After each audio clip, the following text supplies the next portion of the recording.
জ্ঞানীরা বলেন, পাপ হলো আগুনের মতো।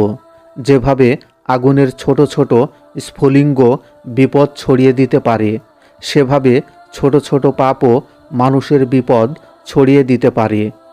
তাই মুমিন ছোট বড় সব ধরনের পাপকে ভয় পায় এবং তা থেকে বেঁচে থাকার চেষ্টা করে।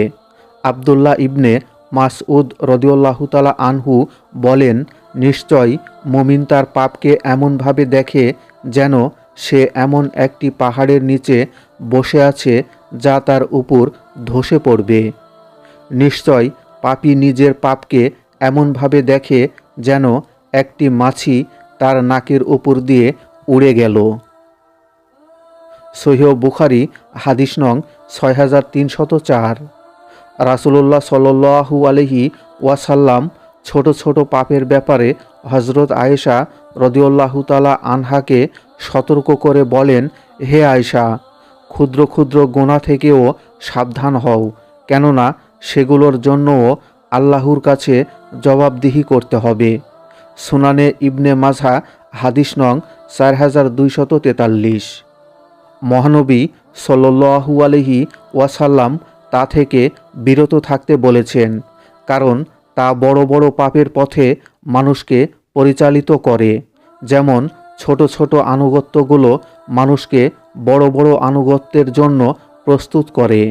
প্রিয় বন্ধুরা, মুমিনরা ছোট ছোট পাপকেও ভয় পায়। তারা কোনো পাপকেই ছোট করে দেখে না। ছোট পাপকে ভয় পাওয়ার কারণ হলো, কিয়ামতের দিন বড় পাপের মতো ছোট পাপের জন্যও আল্লাহর কাছে জবাবদিহি করতে হবে।